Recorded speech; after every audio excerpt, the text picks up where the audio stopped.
Stock to riches by Parag Parikh. Hindi audio book summary. अध्याय 2, निवेश की रणनीति। निवेश और अटकलें। निवेश की रणनीति पहला मुद्दा है जिस पर निवेशकों को विचार करना चाहिए। निवेश विश्वास का एक कार्य है जो वर्तमान खपत को भविष्य के लिए बचाने के लिए स्थगित करने की इच्छा है। इस प्रकार लंबी अवधि के लिए निवेश करना निवेशक के लिए इष्टतम रिटर्न की उपलब्धि के लिए केंद्रीय है। शेयर बाजारों में रिटर्न के दो स्रोत हैं। नंबर 1, मूलधन और लाभांश द्वारा दर्शाया गया। नंबर 2, इन बुनियादी बातों के बाजार मूल्यांकन द्वारा प्रतिनिधित्व अटकलें। पहला विश्वसनीय और लंबे समय तक चलने वाला है, दूसरा खतरनाक और जोखिम भरा है। निवेश की समझ के लिए इतिहास के ये सबक केंद्रीय हैं। रिटर्न के इन दो स्रोतों को आगे नकदी प्रवाह यानी कैश फ्लो और पूंजीगत लाभ यानी कैपिटल गेन्स में वर्गीकृत किया जा सकता है। कैश फ्लो: जब कोई निवेश करने के मूल सिद्धांतों में विश्वास करता है तो कंपनी के लाभांश भुगतान को देख रहा है। ये कंपनी की कमाई की क्षमता से उत्पन्न होती हैं और यह तभी संभव है जब कंपनी के पास सकारात्मक नकदी प्रवाह हो। यह नकदी प्रवाह कंपनी के मूल सिद्धांतों या निहित ताकत का एक उत्पाद है। व्यापार की स्थिरता और व्यापार मॉडल की मजबूती। इसके साथ ही अन्य चर भी हैं, जैसे कि प्रबंधन की गुणवत्ता, प्रतिस्पर्धी बाजार की स्थिति, मुख्य दक्षताएं आदि। ऐसी कंपनियों में निवेश करने से निवेशक कई वर्षों तक नियमित आय अर्जित कर सकता है। एक शेयर का निवेश मूल्य उस पर भुगतान किए जाने वाले सभी लाभांश का वर्तमान मूल्य है। यह सबसे अच्छा जॉन बर विलियम्स द्वारा समझाया गया है।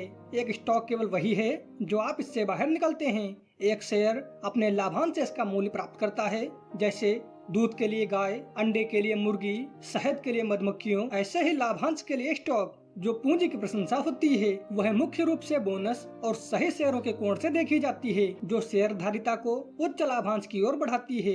परिणाम स्वरूप शेयरधारक का नकदी प्रवाह संवर्धित होता है। शेयर की कीमत में वृद्धि माध्यमिक है क्योंकि पूंजीगत लाभ के लिए बेचने का कोई इरादा नहीं है। केवल यह जानना संतोषजनक है कि जरूरत के समय कोई व्यक्ति इस तरह की सराहना कर सकता है। जब निवेशक मूल निवेश के इस नकदी प्रवाह मॉडल का पालन करते हैं तो यह हमेशा इस आधार पर होता है कि लंबी अवधि में शेयर बाजार अशांति के बावजूद ऊपर जाएंगे। उनके लिए बुल और बियर बाजार निवेश प्रक्रिया का हिस्सा हैं। इसके विपरीत वे बियर बाजारों की प्रतीक्षा करते हैं क्योंकि वे सौदेबाजी करने में सक्षम हैं। यह भी एक मजबूत धारणा है कि इक्विटी निवेश मुद्रास्फीति के खिलाफ सबसे अच्छा बचाव है। पूंजीगत लाभ: जब कोई शेयर मूल्य में ऊपर जाता है और कोई उसे लाभ पर बेचता है तो उस लाभ को पूंजीगत लाभ के रूप में जाना जाता है। जब लोग इस विश्वास के साथ स्टॉक खरीदते हैं कि कीमतें बढ़ जाएंगी और वे लाभ कमा पाएंगे तो इसे अटकलों के रूप में जाना जाता है। शेयर बाजारों में सूचीबद्ध स्टॉक की कीमत मूल सिद्धांत के मूल्य को दर्शाती है। सट्टेबाजों ने मूल सिद्धांतों के बाजार मूल्य पर दांव लगाया है। अब ऐसे ट्रेडर्स और सट्टेबाज हैं जो फंडामेंटल के आधार पर स्टॉक की सही कीमत की अपनी धारणा के अनुसार स्टॉक खरीदते हैं और बेचते हैं। कोलगेट जैसी कंपनी 145 रुपए की कीमत पर बोली जाती है। एक ट्रेडर को लग सकता है कि कंपनी के फंडामेंटल के अनुसार 145 रुपए कम कीमत है और स्टॉक ऊपर जा सकता है, इसलिए वह उस शेयर को 145 रुपए में खरीदता है। जब वह ऊपर जाता है तो वह लाभ कमाता है, जो कि उसका पूंजीगत लाभ है। शेयर की कीमत में उतार चढ़ाव कई कारणों से होता है और निवेशक अनिश्चितताओं के मेजबान के लिए कमजोर होता है। अभी तक वह जोखिम उठाने के लिए तैयार हैं। यहाँ लोग किसी कंपनी के मूल सिद्धांतों को नहीं देख रहे हैं, वे संभावित कारकों के कारण स्टॉक मूल्य को देख रहे हैं, जैसे कि कंपनी की किस्मत बदल रही है, उच्च लाभ की उम्मीद है, एक तकनीकी सफलता आदि। वे जानकारी या एक राय या एक अफवाह पर स्टॉक खरीदते हैं और बेचते हैं। मूल्य आंदोलन से लाभ प्राप्त करना है। एक इंसान में निहित जुआ वृत्ति इस तरह की अटकलों में भारी कारोबार के लिए जिम्मेदार हैं। प्रतिसट्टा जुआ है। शेयर बाजारों में अटकलों का दूसरा नाम ट्रेडिंग है। यह प्रक्रिया को कुछ विश्वसनीयता देता है और एक अंतर कर उपचार भी होता है। जैसे अटकलों और व्यापार के बीच मूल अंतर यह है कि पूर्व में स्टॉक की कोई डिलीवरी नहीं ली जाती है और व्यापार में डिलीवरी प्रभावित होती है। पूंजीगत लाभ मॉडल इस आधार पर आधारित है कि शेयर बाजार हमेशा बुल और बियर टर्नों के साक्षी होते हैं, एक दूसरे का अनुसरण करते हैं। सट्टेबाजों और व्यापारियों के लिए चाल बाजार के उतार चढ़ाव का फायदा उठाना है। अस्थिर स्टॉक मूल्य आंदोलनों ने उन्हें उत्साहित किया। वे अल्पकालिक दृष्टिकोण का पालन करते हैं। वे दृढ़ता से मानते हैं कि चूंकि बाजार में हमेशा उतार चढ़ाव होता है, इसलिए एक दीर्घकालिक रणनीति बेकार है। वास्तव में टेक बूम के दौरान मैंने कुछ विशेषज्ञ और फंड मैनेजरों के साथ बातचीत की, जिन्होंने यह माना कि निवेश के पुराने तरीके बाहर थे क्योंकि खेल के नियम बदल गए थे। अपने दावे को दबाने के लिए उन्होंने उदाहरण दिया कि वॉरेन बफेट ने टेक बूम को कैसे याद किया। आज मुझे यकीन है कि वे सभी अपने घावों को पूरा कर रहे हैं। यही सफलता का एक प्रकार है। आज तक वॉरेन बफेट की सफलता इस तथ्य के कारण है कि वह उन व्यवसायों को खरीदने से बचे हैं जिन्हें वह नहीं समझते थे। वह उन शेयरों को खरीदेंगे जो उनके आंतरिक मूल्य में छूट का हवाला दे रहे थे, और वे ऐसे व्यवसाय खरीदेंगे जिनसे वह दीर्घावधि में टिकाऊ कमाई की कल्पना कर सकते हैं। क्योंकि इस हालत में टेक स्टॉक फिट नहीं थे। सितंबर 2000 इन्फोसिस की केस स्टडी। सन 2000 में मैंने इन्फोसिस टेक्नोलॉजी लिमिटेड की बुनियादी बातों के मार्केट वैल्यूएशन के व्यवहार पर अध्ययन किया था, जो सॉफ्टवेयर क्षेत्र में अग्रणी और सभी निवेशकों की पसंदीदा कंपनी थी। यह एक बहुत अच्छी कंपनी है और उस समय 100% से अधिक की वृद्धि हुई थी।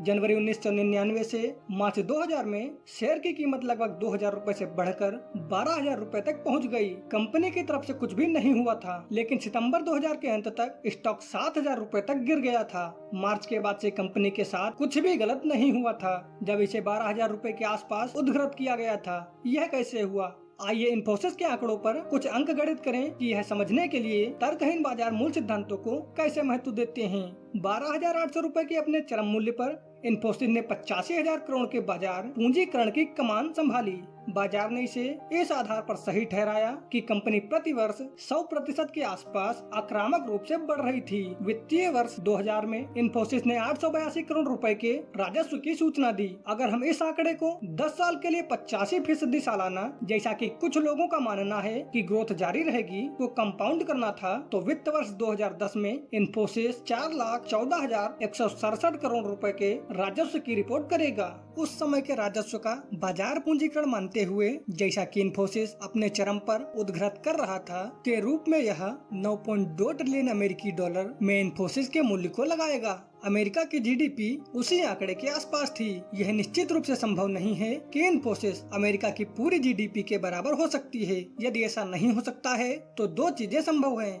पहली कि इन्फोसिस 85% की दर से विकास जारी नहीं रख सकती है, और दूसरी यह 100 गुना रेवेन्यू पर जारी नहीं रह सकता है। जबकि मैं मोमेंटम आंदोलनों से इनकार नहीं करता। मेरा मानना है कि प्रवेश और निकास के सही समय का अनुमान लगाना काफी कठिन है। हालांकि इन्फोसिस एक शानदार कंपनी है। जब स्टॉक मूल्य पर अनुमान लगाया जाता है तो बहुत से लोग किस्मत खो देते हैं और पूंजीगत लाभ के लिए स्टॉक खरीद लेते हैं, जैसा कि इसके खिलाफ है, जो सभी ने नकदी के प्रवाह के लिए स्टॉक खरीदा था और बाजार में उतार चढ़ाव के बावजूद आज के शेयर कीमतों पर बहुत अमीर हैं। यह फंडामेंटल में लंबे समय के लिए निवेश करने की शक्ति है। योग करने के लिए आइए पशु फॉर्म और डेयरी फार्म का उदाहरण लें। एक पशु फार्म में संपत्ति मवेशी हैं।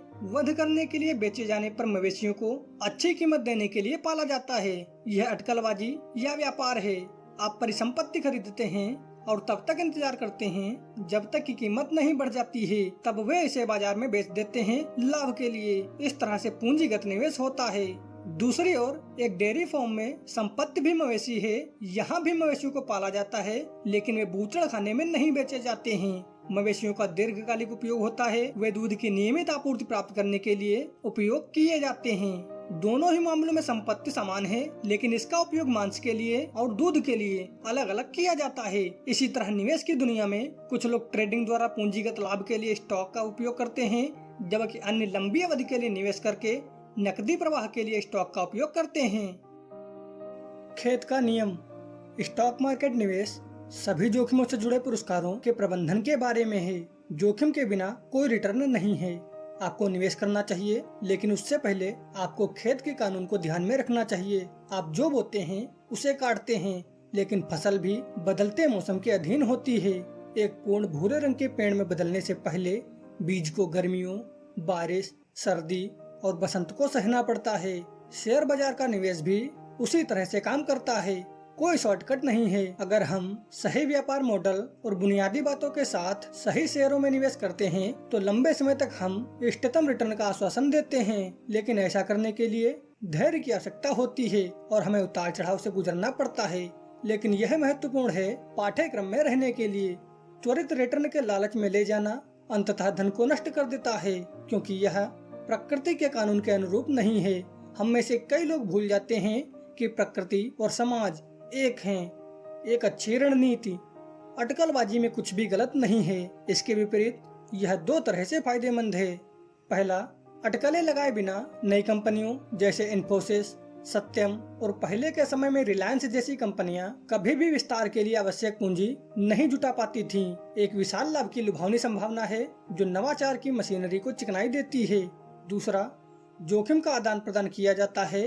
हर बार स्टॉक को बेचा और खरीदा जाता है, लेकिन इसे कभी भी समाप्त नहीं किया जाता है। जब खरीदार एक शेयर खरीदता है तो वह प्राथमिक जोखिम लेता है कि स्टॉक नीचे चला जाएगा, हालांकि विक्रेता अभी भी उस परिवर्तन के अवशिष्ट जोखिम को बरकरार रखता है जो उसने बेचा।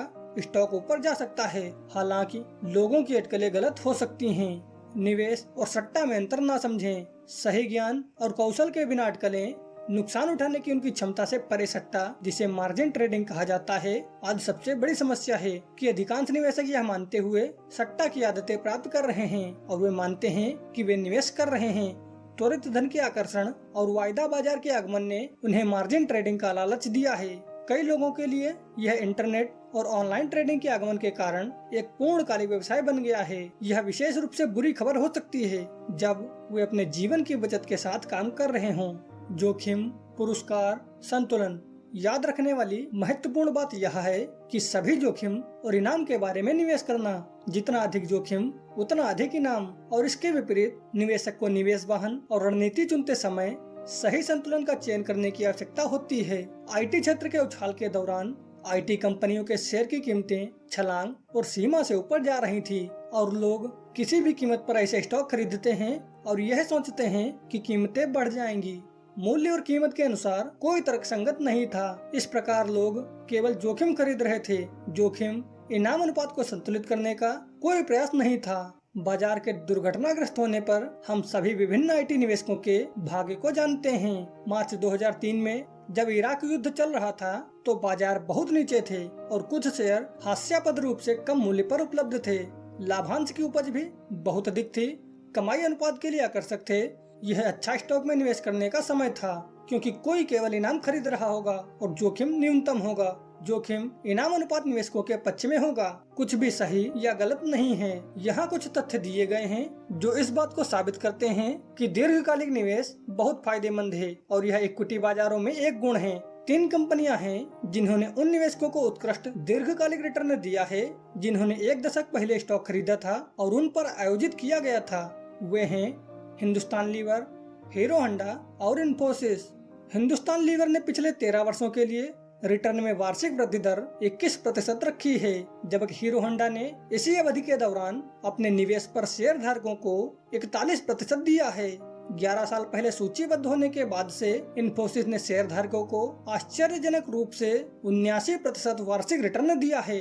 इन सभी आंकड़ों में लाभांश शामिल है, जैसा कि हम देख सकते हैं कि यह बॉन्ड या बैंक जमा जैसे किसी अन्य निवेश एवेन्यू पर उपलब्ध रिटर्न से कहीं अधिक है। हालांकि इसका मतलब यह नहीं है कि ये शेयर केवल एक ही रास्ते पर चले गए हैं। यह ऊपर की तरफ है। उनके समय के विभिन्न बिंदुओं पर काफी गंभीर गिरावट आई है, लेकिन बावजूद इसके कि उनके पास दीर्घकालिक परिणाम प्रभावशाली रहे हैं। हिंदुस्तान लीवर पिछले 2 वर्षों से गिर रहा है। प्रौद्योगिकी शेयर में बबल के बस्ट होने के बाद इन्फोसिस में बहुत तेज गिरावट आई थी और 2003 की शुरुआत में हीरो होंडा भी गिर गई, जब इसकी तिमाही बिक्री धीमी हो गई थी। अल्पकालिक निवेश भी सट्टेबाज के लिए फायदेमंद हो सकता है जो बड़े जोखिम और बाजारों को समय देने में सक्षम है।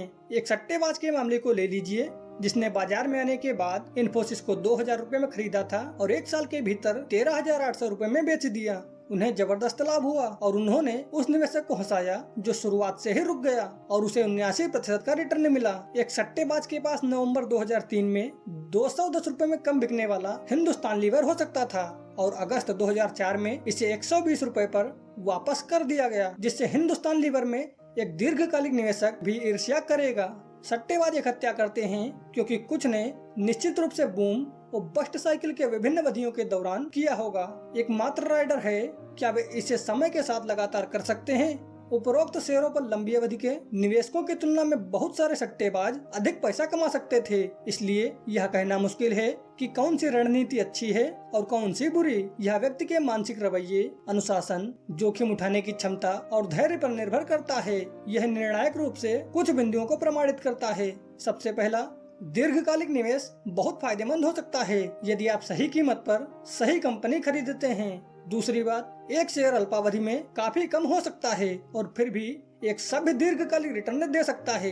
तीसरा, यदि आप बाजारों में समय दे पा रहे हैं और अल्पावधि की स्थिरता का फायदा उठा सकते हैं तो अल्पकालिक निवेश भी बहुत फायदेमंद हो सकता है, जैसा कि उपरोक्त तालिका से देखा जा सकता है। भले ही इन्फोसिस का शुद्ध लाभ 43% CAGR 2000 से 2004 में हो गया हो, बाजार पूंजीकरण उसी अवधि में 14% CAGR से गिर गया है। यह निवेशकों पर प्रभाव है। जब एक अच्छा व्यापार तर्कहीन कीमतों पर खरीदा जाता है, PE अनुपात में लगातार गिरावट आई। इसलिए यदि किसी ने 2000 में उच्च मूल्य पर स्टॉक खरीदा था तो बेहतर प्रदर्शन दिखाने वाली कंपनी के बावजूद पैसा कम होगा। जब कोई अटकलें लगाता है तो यह जोखिम होता है। अधिकांश IT विशेषज्ञों और फंड मैनेजरों ने बेंजामिन ग्राहम की चेतावनी के शब्दों को नजरअंदाज कर दिया।